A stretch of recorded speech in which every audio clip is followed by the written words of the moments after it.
제가 양로원에 가끔씩 이렇게 신방을 가지고 양로원에 계신 어른들을 보는데,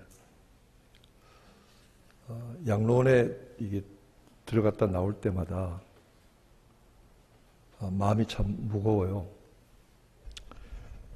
왜냐하면 거기 계신 분들이 뭐 한국 노인들이나 미국 노인들을 막론하고 전부 되게 의자에 앉아 계시거든요. 그냥 하루 종일 앉아 계신 거예요, 하루 종일. 누가 말 붙여주는 사람도 없고, 누가 한번 이렇게 가서 관심을 가져주는 그 병원에서 일하는 사람들 외에는 없어요. 그런데 거기 가서 제가 말을 이렇게 어떤 때는 건네도 보고 인사도 하는데, 제가 미국 할머니들한테는 거의 안 합니다. 왜냐하면 옛날에 못 모르고 했다가 풀려나지는 못해서. 이게 노인분들이 가서 말을 붙이면은 딱 옛날에 어느 한 시점에 이제 스토리가 나오고 계속 그게 반복이 되는 거거든요. 똑같은 얘기. 근데 미국 할머니들 한 번 얘기시켰더니 놔주잖아요, 저를. 계속 얘기하는 거예요. 그렇다고 그렇게 그 노인이 말하는 것이 그립고 말할 대상자가 그리웠는데 그걸 또 뿌리치고 간다는 것도 참 곤란한 일이잖아요. 그래서 웬만하면 그냥 미국 노인들은 지나면서 인사만 하고 가야 되겠다. 그러면서 양로원에 갔다 나오면서 솔직히 말하면 제 마음속에 이건 엑스트라 라이프다, 엑스트라 라이프. 덤으로 사는 생명인데, 그 양로원의 노인들이 다 거기를 걸어서 나오는, 내가 젊으니까 걸어서 나오는 내가 미안하다 이런 생각이 들어요. 저 노인들 앞에 걸어서 나가는 게. 제가 우리 지방에 제 친구 목사님, 속한 목사님 한 분이 롱아일랜드에 김도희 권사님, 이호선 선생님 계신 양로원에 원목을 하시는데, 우리 교도 한번 오셔서 설교했지만, 이분은 노인들한테 얼마나 인기가 좋은지 모릅니다. 노인들이 그렇게 청혼을 많이 한대요. 목사님 결혼하자고. 그래서 경쟁자가 많대, 거기도. 그 노인들에 대한 얘기하면서 어제까지 계신 노인이 하루아침에 세상을 떠나서, 그러나 또 한편 생각하면 제가 한국에서 그전에 목회하면서 노인들이 계신 요양병원에 가면은 참 그래도 미국에 와 계신 노인들은 혜택이 많은 편이다. 한국에 있는 노인들은 그런 혜택도 없을 뿐더러 돈 있는 분들이 요양병원에 들어가게 되면 거의 나중에 어떻게 돌아가시냐면은 등창 때문에 돌아가신다. 하도 눕혀놔서 이게 등이 썩어요, 등이. 사람이 이렇게 활동하지 않고 누워만 있으면 등이 썩어요. 그러니까 잠을 많이 자는 분들은 기억하시길 바랍니다. 등창이 생기는 거예요, 이게. 그러면서 마지막 가시는 노인들을 이렇게 보면서 젊어서 살아있는 것이 참 미안하다는 생각이 들 때가 있어요. 물론 그분들도 사실만큼 사셨지만은, 제가 신방을 가서 이렇게 위로하면은, 제가 이름도 잊어버리지 않습니다. 백권사님이라는 분이 계셨는데 아주 대단한 분입니다. 아들, 딸을 전부 명문대학을 다 시켰어요. 이북에서 내려오셔서. 자기 집에 하숙을 치면서 자녀들을 길렀고, 그 하숙집에서 유명한 사람들이 많이 배출돼 나왔습니다. 근데 권사님이 제가 신방을 가면 맨날 구석방의 한쪽에 문간방에 그냥 계셔서 다리가 아파서 꼼짝도 못 하시고, 제가 가면 우셔요. 울면서 이렇게 얘기하세요. 목사님, 하나님 왜 나 안 데려가시는 거예요? 그러고 우셔요. 참 마음이 안 되세요. 근데 가보면요, 주보를 교회에서 이렇게 메일로 우편으로 보내드리잖아요. 그럼 이 주보를 얼마나 읽었는지, 주보가 이게 걸레 같아요. 너덜너덜. 하도 읽어서 그걸 하루도 몇씩 보고, 또 보고, 또 보고, 설교 요약을 또 읽고, 또 읽고, 또 읽고. 여러분, 설교 요약을 보지도 않고, 설교를 듣고는 집에 가실 때 다 저한테 반납하고 가시는 분들이 계시지만, 이 노인 권사님은 이 설교를 읽고, 읽고, 읽고, 또 읽고, 또 읽고, 아주 이 주보가 아주 달았어. 덜렁덜렁해, 이게. 덜렁덜렁해요. 그런 노인들도 계셨고요. 우리 교회도 사실은 그 노인이 계신데 우리 교회가 복을 받아서 104세의 그 할머니 권사님 계시잖아요. 송춘화 권사님. 송영화 권사님이 아니니까 오해하지 마세요, 여러분. 송춘화 권사님인데 이분이 내년도에는 105세가 되세요. 여러분 상상이 가십니까? 1909년생이세요. 저는 그분이 처음에 이 등록 카드를 써서 올렸을 때 제가 나이가 계산이 안 되더라고요. 이게 어떻게 된 거야? 1909년? 제가 워낙에 산수를 못 하는데 이것까지 계산이 안 되는 거예요. 내년에 105세. 여러분 이게 쉬운 일이 아니잖아요. 제가 어떤 교회에서 목회할 때 거기 명예 여전사님 계셨는데 그분이 백수하셨어요. 만으로 100이 아니고 한국 나이로 백수하시고 돌아가셨어요. 넘어지셨는데 수술하고 일어나지 못하시고 석 달 만에 돌아가셨어요. 근데 100세가 되시도록 성경을 안경 끼지 않고 보세요. 그리고 바늘을 정확하게 이 실을 바늘 귀에 꽂으세요. 상상이 가세요? 그리고 집에 손님이 오면 항상 일어나서 문을 열어주시고 전화를 받아요. 그리고 집에 가면 한복을 곱게 입으시고 항상 그렇게 마치 아주 깨끗하게 늙은 학 한 마리가 앉아있는 것 같아요. 얼마나 고운지 몰라요. 그래서 저는 그 노인을 뵐 때마다 가서 인사하고 기도하고 오면 또 이 전도사님이 여전사 평생 교회를 섬기다가 62세 은퇴하신 분인데 또 저를 위해서 교회를 위해서 늘 기도하시고 교회는 못 나오시지만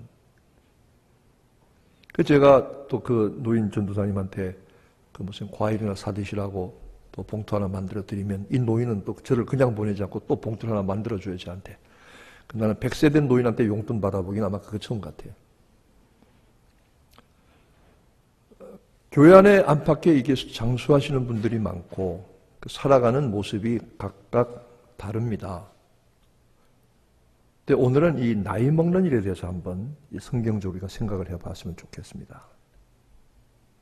저는 그 노인들이 이렇게 오래 사시는 걸 보면서 너무 오래 사는 것도 좋지 않을 수가 있겠구나. 그러면서 저는 늘 얘기하기를 저는 오래 살고 싶은 욕심이 없어. 그냥 90만 살면 되니까. 그 전에 85세라 그랬는데 요새 조금 올랐어요. 90세는 그래서 살아야 되겠죠. 미국의 FDA에서 지금 현재 70에 해당되는 분들은 90을 통계적으로 보장받는 삶을 살 수 있답니다. 지금 현재 70에 되신 분들은. 근데 지금 30, 40 되신 분들은 그러면 몇 살까지 살 수 있다는 거예요. 100살이 가능하다는 거예요. 아, 이건 보통 일이 아니구나. 근데 어린 아이들한테 물어보면, 10대들한테 물어보면요, 티네이저한테 물어보면 나이가 20살이 넘는 것을 상상을 못해요. 어릴 때 아이들은. 20살이 넘으면 그 인생이 아주 이상해지는 줄로 그렇게 생각을 하세요. 세나 그랬어요? 어릴 때, 10대 때, 20살이 넘으면? 지금 20 넘었잖아요. 체니하고 송비는 10살 넘는 걸 상상을 못해요. 10살만 넘으면 그건 인생이 이상한 줄로 생각할지도 몰라요. 그죠? 어릴 때는 40대, 50대, 30대, 40대, 50대만 봐도 뭐하러 저런 사람들이 이 땅에 살아있나? 여러분 중에 많이 그랬을 것 같아요. 30대, 40대만 봐도 벌써 그건 아주 인간이 아닌 것 같은. 그러니까 그 50대, 60대 된 사람들은 보면 그건 애들 생각에는 저건 인간이 아니다. 비인간이다. 아마 그렇게 생각할 정도로. 그렇지만 여러분 큰 소리 치지 마세요. 금방 옵니다. 금방. 금방. 체니, 송비 큰 소리 치지 말아요. 네. 금방 옵니다. 금방. 아주 금방 옵니다. 그러면서 저 같은 경우도 제가 2000년이 되면은 어떻게 될까 상상이 안 가더라고요. 2000년. 제가 그때 나이가 몇 살인데 2000년이 되면 그때 2000이 되는 해가 47살이었거든요. 그런데 내가 47살까지 살 수 있을까? 그리고 47살까지 살면서 뭘 할까 도대체? 어떤 인생이 될까? 상상이 안 갔는데 지금 생각해보면 47살은 애들. 지금 47에 애들이라고 해요. 애들. 저게 뭐 알겠어? 하는 애들이라고 해요. 인생을 뭐 알겠어? 노인들이 그렇게 되는 거예요. 여러분은 몇 살까지 살기를 원하십니까? 체니 몇 살까지 살고 싶어요? 무슨 말인지 질문 자체가 이게 접수가 안 되는 것 같아요. 여러분, 제가 물어보십시다. 세나 자매 몇 살까지 살고 싶어요?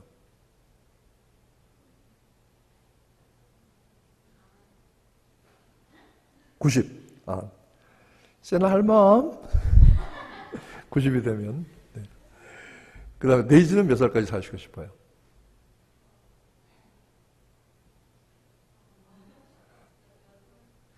80. 아주 겸손한 소망. 진아는요? 여기 몇 살이죠? 현재 몇 살이신데, 연세가?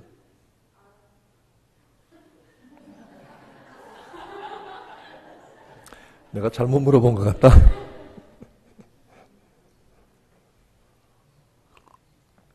뭐, 그 외에도 물어볼 수 있는 분들이 많지만.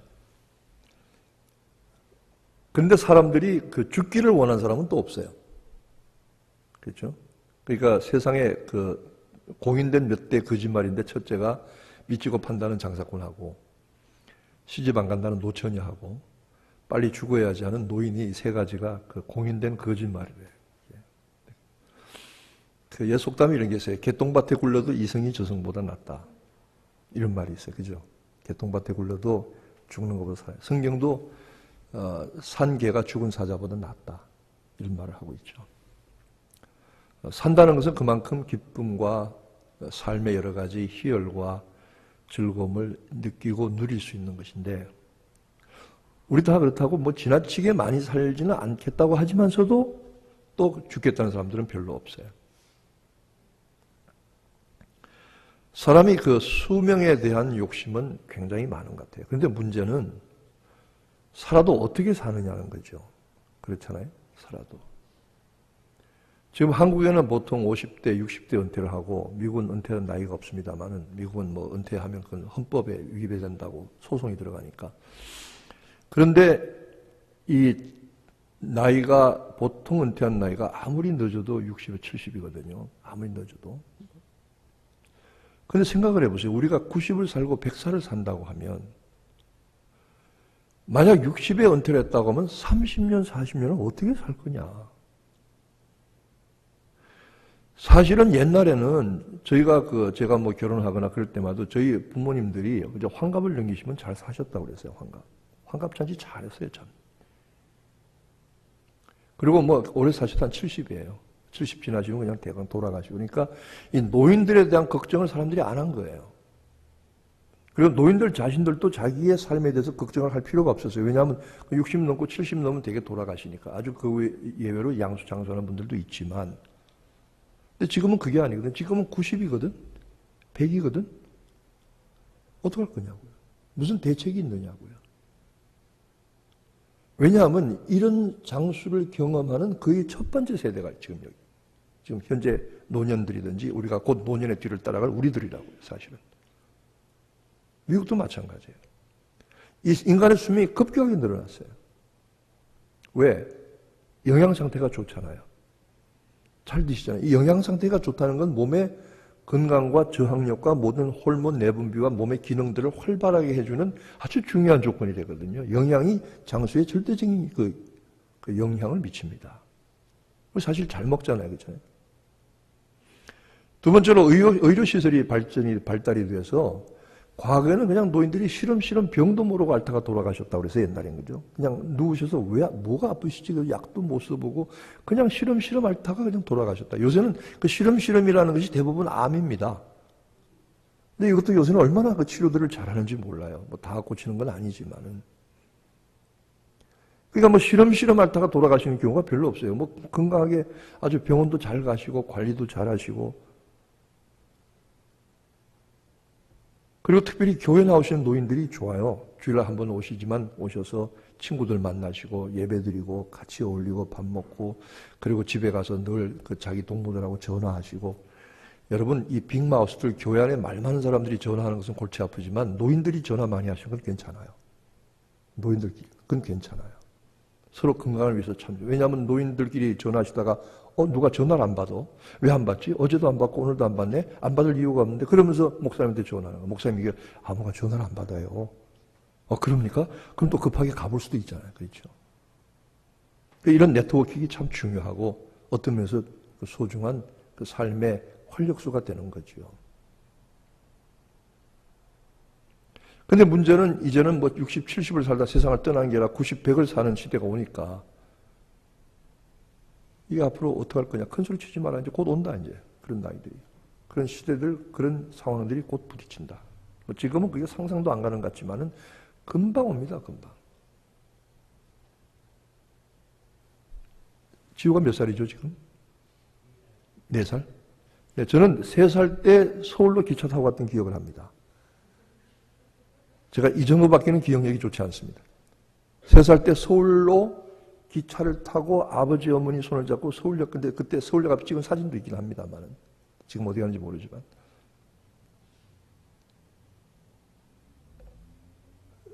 그 아주 어린 아이가 지금은 아주 세월이 빨리, 돌이켜보니까 얼마나 빨리 간지 몰라요. 금방 지나가는 거예요.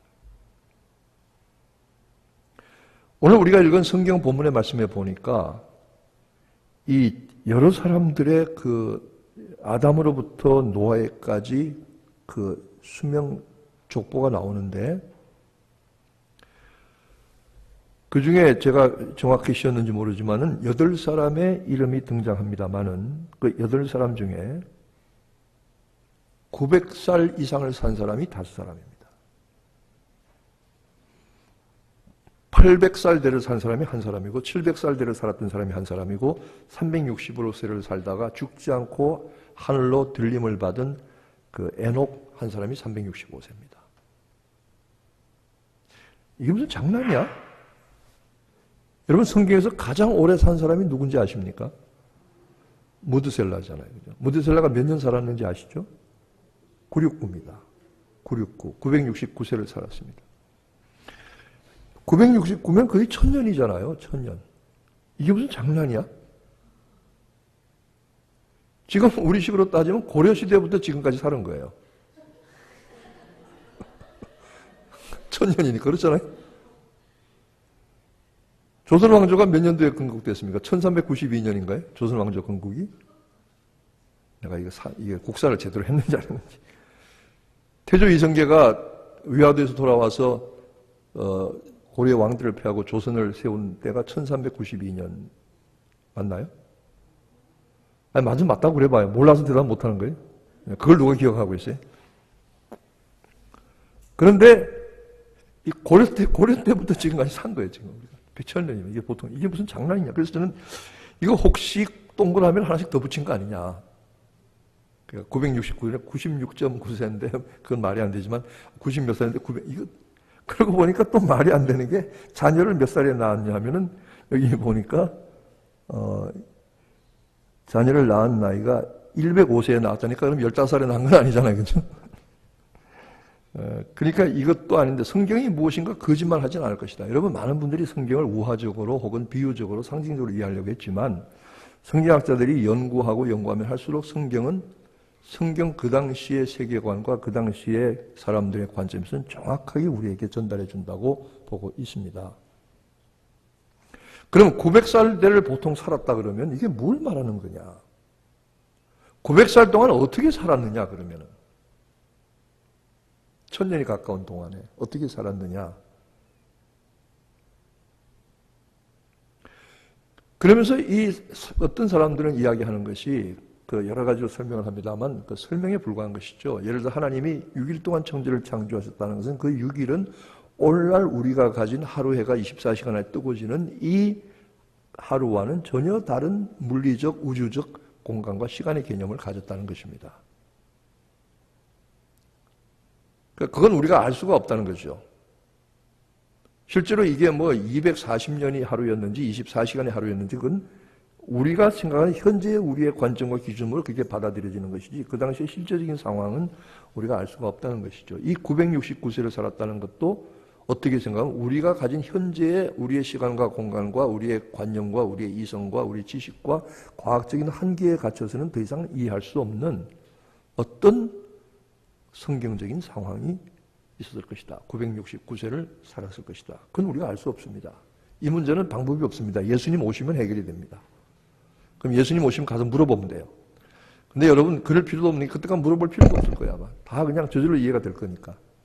뭐 물어봐서 뭐 하겠어요. 이렇게 969세, 900살이 넘도록 살면서 자녀들을 낳았는데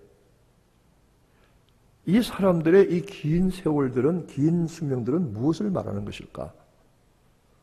그리고 오늘 우리 교회도 969세는 아니지만 104세, 내년에 105세가 되시는 어른이 계신데 이분의 긴 인생은 무엇을 말하는 것일까?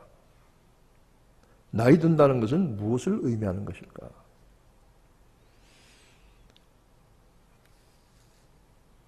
어떤 소설가가 소설을 쓴 그 소설이 영화로 되어서 몇 해 전에 그 인기를 끌었는데 거기에 그 소설가가 노인 시인의 이름을 빌려서 이런 말을 합니다. 젊음이 무슨 상이 아니듯이 노년이 형벌이 아니다. 저는 그 말 참 아주 좋은 표현이라고 생각했습니다. 젊다는 것이 무슨 상급이 아니다. 상 받아서 젊은 거 아니다. 그렇다면 늙은 것도 무슨 벌 받은 거 아니다.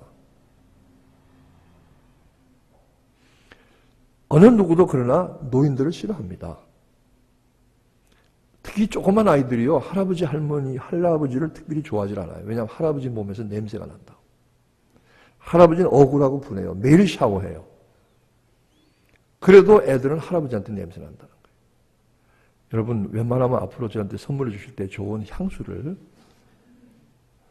이게 나이가 먹으면 그 몸에서 분비되는 이렇게 여러 가지 분비물이나 호르몬의 성분들이 아무리 샤워를 해도, 물론 호레비 총각도 마찬가지입니다만은 참 냄새가 나거든요. 노인들하고 다니면 참 답답해요. 저희 그 장모님이 한 번은 미국에 오셨는데, 오래전에 살아계실 때 오셨는데, 한 20 몇 년 전입니다만은, 조그마한 조무래기 손주 녀석한테 사정을 하셔요. 무슨 사정을 하시냐면, 비디오 좀 틀어주라. 노인은 이걸 할 줄 몰라요, 조작을. 그러니까 그 아이가 틀어줘야만, 조그만 국민학교 다니는 녀석이 틀어줘야만 그 할머니가 비디오를 보는데, 이 녀석은 자기 만화 영화 보려고 그러지 할머니 비디오 틀어주려고 안 그러거든요. 그러니까 할머니가 사정을 하는 거예요. 애들이 아주 귀찮아해요, 어른들.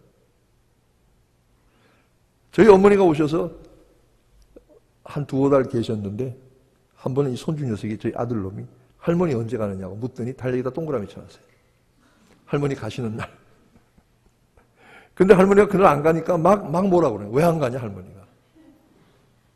못된 녀석 같으냐고. 할머니가 왜 안 가냐. 간다고 이날 얘기했잖니. 그래서 왜 그러냐, 왜 할머니가 싫으냐 그러니까, 여기서 미국에 자란 애들이 할머니들을 아주 싫어하는 이유가, 다 싫어하는 거 아니지만, 할머니 싫어하면 그 싫어하는 이유가 뭐냐면, 할머니는 손주한테 한 가지 말밖에 못한대요. 그게 뭔지 아세요? 먹어. 애들이 그 말이 아주 싫다는 거예요, 애들이. 먹어. 귀찮아 죽겠다는 거예요. 할머니는 손주가 이쁘고 그래서 가는데, 애들은 그게 성가신 거죠. 여기 청년들이 있지만은, 청년들이 특별히 제가 무슨 일이 있어서, 나하고 밥 한번 먹자, 얘기하자 그러면은, 무슨 일이 있으면 그냥 오겠지만, 그냥 괜히 만나서 우리 밥 안 먹을까? 그러면 집에 가서, 목사님 미쳤나봐. 나하고 아마 이럴지 몰라요. 그죠? 근데 여러분들도 늙어보세요. 늙어서 따돌려놓고 자기들끼리 밥 먹으러 가는 거 뒤에서 지켜보세요. 어떤 마음이 되나? 나이가 먹고 노년이 되는 것이 많은 사람들의 생각에는 그것이 인생의 가능성을 상실해버리고, 그리고 인생의 가치가 떨어지고, 그 다음에 사람들의 관심과 중심에 설 기회를 잃어버리는. 누가 그러더라고요. 연속극을 보래요. 연속극에 노인들이 나오는 건 거의 없어요. 젊은 애들이. 그렇죠? 전부 젊은 애들이 연속극에 나와요. 쇼 프로그램 보세요. 전부 젊은 애들이 나와요. 노인들이 나오는 경우는 딱 하나 있어요. 송해 전국 노래자랑. 아니면 가요 무대. 그 전에 그런 프로그램들이 있었잖아요. 그거 외에는 전부 젊은 사람들이 나와서, TV가, 쇼건, 드라마건, 영화건, 전부 젊은 사람들이에요. 노인들이 설 자리가 없다. 레위기에 보면은 27장에 사람의 그 몸값, 서원했을 때 하나님의 성전에 바치는 사람의 몸값이 연령별로 정해져 있습니다. 그게 어떻게 되어 있냐면, 제일 값이 싼 게 무엇이냐면, 1달부터 5살까지의 어린아기입니다. 남자아기가 은 5세겔입니다. 은돈 5개입니다. 남자아기가 5살까지. 지우는 아직 은돈 5개예요, 값이. 무슨 말인지 알긴 아시는지 모르겠지만. 그 다음에 값이 무엇이냐면 60세 이상 남자가 15세겔입니다. 그 다음에 20세에서 60세에 해당하는 장년의 남자 몸값이 50세겔입니다. 5살에서 20살까지 청소년은 20세겔입니다. 그러니까 장년이 50세겔의 몸값을 소원으로 드린다고 하면은 60세 이상의 노인들은 그게 3분의 1도 못 되는 15세겔밖에 안 되는 거예요. 그 몸값이. 그러니까 성경은 대체적으로 여기 보면은 50이나 60이 넘어가면 이제는 노인이다라고 생각했던 것 같아요. 뭐 요새는 그 개념이 많이 다르지만은. 그런데 성경에 보면은 그 흰 머리에 대한 말씀이 많이 나옵니다. 흰 머리. 흰 머리. 오늘 제가 권사님, 이종화 권사님을 양로원에 가서 뵀는데, 권사님이 저보고 이러시더라고. 목사님은 흰머리가 아주 예쁘게 내려앉았어. 속으로 저 염색하고 싶은데요. 흰 머리에 대한 성경이 말씀하지만, 흰 머리는 노인의 영광이라고 그랬습니다. 젊은이의 자랑은 힘이지만 노인의 영광은 백발이라고 했습니다. 우리가 몇 년을 살든지 간에 성경의 신앙인들은, 성경에 나오는 인물들은 나이가 늙도록 장수하는 것을 부끄럽다거나 욕심이라고 생각하지 않았습니다. 무엇으로 생각했느냐? 하나님의 축복된 약속의 성취로 생각을 했습니다. 그러니까 내가 흰머리가 되고 노인이 되는 것을 하나님이 내게 주신 축복된 약속이 내게 성취된 것이라고 했습니다. 여기 60세 이상 되신 분만 저를 따라 하시기 바랍니다. 60세 미만은 뭐 알겠어요. 그냥 붙이지도 말고. 60세 이상 되신 분만 저를 따라 하세요. 내 나이는. 근데 60세 안 된 분이 왜 따라 하는 거예요? 다시 한번. 내 나이는 하나님의 축복된 약속의 성취다. 믿으십니까? 이건 제 말이 아닙니다. 성경 말씀입니다. 내가 이렇게 나이가 60 이상 되고 노년이 된 것은 하나님께서 내게 주신 약속, 네가 이 땅에서 잘 되고 장수하리라고 하신 약속의 축복된 약속의 성취라는 겁니다. 이거 부끄러워할 필요도 없고 이걸 가지고 낙심할 필요도 없습니다. 오히려 흰머리는 노인의 영광이라고 했습니다. 그리고 뭐라고 레위기에서 말씀한 19장 32절에 너는 흰머리 앞에서 샌머리 앞에서 일어서라. 노인의 얼굴을 공경하며 네 하나님을 경외하라. 나는 여호와니라. 하나님이 직접 그렇게 말씀하셔요. 너는 샌머리 앞에 일어서라. 제가 여러분 앞에 가면 여러분 벌떡 일어나야 됩니다. 샘머리 앞에 일어서라. 노인의 얼굴을 공경하며 네 하나님을 경외하라. 이것이 내가 네게 주는 명령이다. 나는 여호와 하나님이다. 레위기에서 이렇게 말씀하고 있어요. 여기서 중요한 것은 노인의 백발은 흰머리는 나이 먹어서 늙어 저주를 받은 것이 아니라 쓸모없는 인생이 된 것이 아니라 하나님을 경외하고 그의 말씀 따라 살았던 하나님의 백성에게 주신 약속된 축복입니다. 그러므로 우리는 마땅히 교회 노인들 앞에 흰머리가 된 윤 목사님 앞에 얘기하는 게 맞는지 틀린지 모르지만 그 노인들이 그 흰머리가 하나님께 주신 약속된 축복을 받은 것이기 때문에 그를 존경하고 그리고 노인 된 분은 내 나이와 내 흰머리가 내 복된 노년의 인생의 증거다 하는 것을 성경은 가르쳐 말씀하고 있습니다. 그러므로 노년에 나이가 드시고 머리가 휘어졌다고 할지라도 그는 존경을 받아야 하고 그는 그가 그 공동체에서 하실 일들을 갖추어야 합니다. 저는 요즘 계속 관심을 가지고 생각을 하고 좀 자료를 구해서도 보고 하는 것이 앞으로 이게 고령화 시대, 노령화가 아니라 이제 고령화 시대가 되는데, 그렇다고 이분들이 뭐 힘이 없어서 뒤에 물러앉아 계신 뒷방도 아니니까 여전히 연부 역할하시니까 이분들을 앞으로 교회에서 어떻게 선교와 또 그분들을 위한 프로그램들을 만들 것이냐 하는 것이 제 요즘 관심입니다. 어떻게 이 나이 드신 어른들을 위한 프로그램을 만들고 이분들을 잘 선교적인 차원에서 활용할 수 있을까?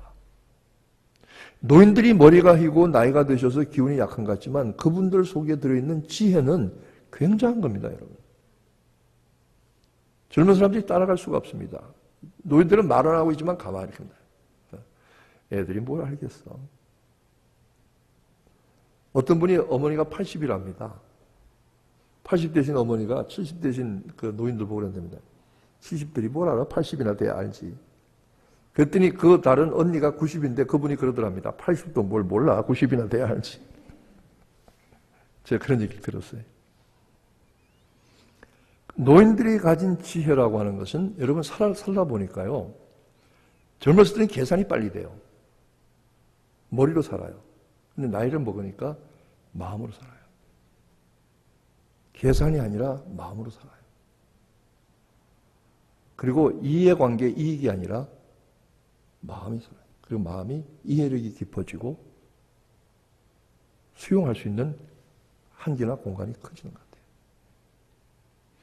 노인들이 그 사회에서 존경을 받고 그 공동체에서 높임을 받고 노인들이 그분들이 가진 지혜와 경륜을 펼쳐낼 수 있고 그리고 그분들 앞에 가서 자문을 구하고 그분들의 가르침과 인도를 받을 수 있다면 그 공동체는 그 집안은 참 복된 집안이라고 할 수 있습니다. 그러나 단 한 가지 노인들이 욕심 부리지 말아야 합니다. 지나치게 관여하지 말아야 합니다.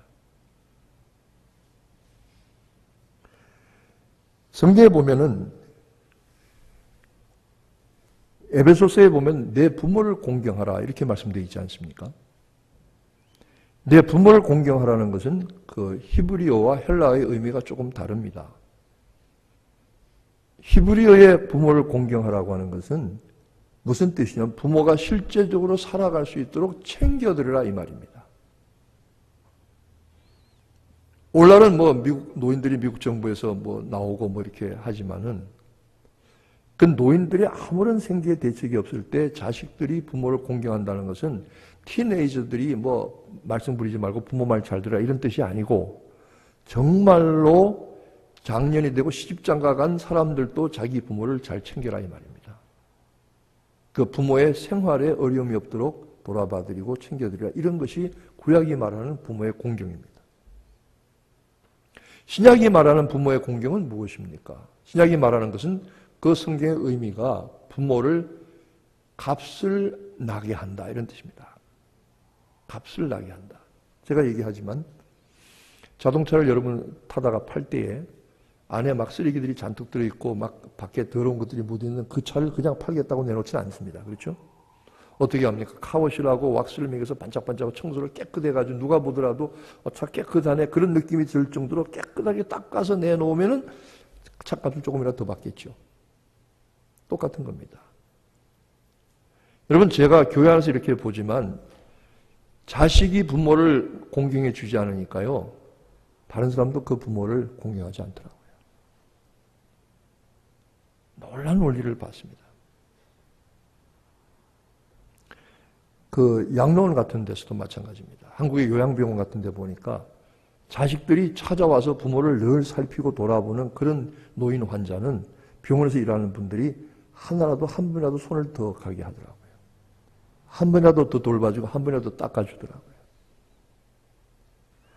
제가 어느 도시에서 목회할 때인데 어떤 노인이 양로원에서 돌아가셨습니다. 그 아들은 그 도시의 한인타운에서 꽤 이름 있는 사람입니다. 뭐 사회적인 지위도 직장도 이름도 있는 사람인데 그 어머니가 돌아가셨는데 그 양로원에서 일하는 한국 사람 직원들이 간호사고 의사고 간에 전부 그 사람을 욕합니다. 어떻게 그 어머니를 양로원에 모셔놓고 한 번도 찾아온 법이 없대요. 그럴 리가 있나요? 아니래요. 정말 그 사람 아주 나쁜 사람이래요. 근데 그 사람의 그 한인사회 지위가 괜찮은 사람이거든요. 이름 있는 사람이거든요. 근데 그 어머니의 장례식에 갔습니다. 갔더니 누가 나와서 조사를 대신 낭독을 하는데, 어머니, 이 아들은 어머니가 돌아가신다고 하니까 억장이 무너집니다. 저하고 저희 집사람 뒤에서 얼마나 웃을 수도 없고 안 웃을 수도 없고, 생전에 한 번 양로원에 계시는 몇 년 동안, 2년 동안 한 번 찾아갔다니까. 그렇게 팽겨쳐 놓고 돌아가신 데 앞에서는 어머니 억장이 무너집니다. 그러니까 이게 저 사람 쇼하나 뭐하나. 그런데 자식들이 찾아와서 양로원에 와서 자주 돌아보고 자주 이렇게 챙겨드리면 거기서 일하는 사람들도 소홀히 할 수가 없습니다. 근데 1년이 가고 2년도 안 가도 안 온 사람은 그 사람들 일손이 바쁘고 자기들이 사람들이니까 아무래도 관심과 신경이 들어가는 겁니다. 이게 무슨 말이냐면 내가 내 부모를 높여드려야만 남들도 내 부모를 높여드리고 알아준다는 거예요. 그 공경한다는 것은 두 가지입니다. 물질적으로 경제적으로 어려움이 없도록 챙겨드리는 일과, 그리고 그 부모가 다른 사람들에게 공경을 받을 수 있도록 내가 빛을 내어드리고 닦아드린다, 이 말씀인 것이죠. 나이가 먹으면 약해집니다. 성경에 보면 은줄이 풀리고 금그릇이 깨어지고 항아리가 샘겹게 깨어지고 바퀴가 우물 위에서 깨어지고 이렇게 말하고 있습니다. 전도에서 보면은 사람이 나이 먹어서 이 늙어가는 과정을 아주 재밌게 표현하고 있어요. 전도에 보시면은 길거리로 향하는 창들의 문이 닫힐 것이며 그렇습니다. 거리로 향하는 창문이 닫힌다 이 말입니다. 그게 무슨 눈이 어두워진다는 겁니다. 새소리에도 깰 것이며 메뚜기도 짐이 될 것이며, 이게 노년의 모습입니다. 전도서 그렇게 말하고 있습니다. 은줄이 풀리고 금그릇이 깨어지고 몸에 해체가 되는 걸 말합니다. 흙은 땅으로 돌아간다. 우리 인생이 그런 겁니다. 그러면서 이렇게 말씀하시면서 청년들에게 뭐라고 공부하시냐면, 청년들이여 아직도 기회 있을 때에 창조주 하나님을 기억하라. 노년들을 보면서, 믿음 생활 잘하신 노년들을 보면서, 그분이 세상 떠나시는 걸 보면서 창조주 하나님을 기억하라. 나이가 먹는다는 것은 사회적으로나 개인적으로나 정신적으로나 육체적으로나 쇠약해지는 것을 말합니다. 전도서처럼 육체만 따지고 생각하면 참 허무한 것이 늙는 것이고 세상을 떠나는 것입니다. 그러나 성경은 그렇게 말하고 있지 않습니다. 성경은 노인의 백발과 노년은 약속된 하나님의 은총의 성취며 하나님 주신 복의 증거입니다. 여러분, 여기 나이 드신 분들, 내 나이가 하나님이 내게 주신 축복된 약속의 성취라는 사실을 믿으시기를 바랍니다. 하나님과의 관계 안에서 살아가는 노인들의 삶이 가치가 있고 존귀함을 받고 존경을 받아야 할 마땅한 명령이 우리에게 주어져 있습니다. 성경이 그렇게 말씀하시는 것입니다. 969세를 살았던, 천년이 가 고려시대부터 지금까지 살았던 이 같은 인생, 여기서 이 긴 수명은 무엇을 말하는 것일까요? 그리고 그 당시 이렇게 길게 살 수 있었던 우주적인 환경들은 어땠을까요? 그러나 969세가 아니라 우리는 그리스도 안에서 영원히 살 줄로 믿으시기를 바랍니다. 영생과 단순히 오래 사는 것만이 아니라 영생의 기쁨, 천국의 기쁨과 소망이 우리에게 약속되어 있습니다. 이 소망과 믿음 가운데 오늘도 복되게 살아가는 성도들이 되시기를 축원합니다. 기도하겠습니다.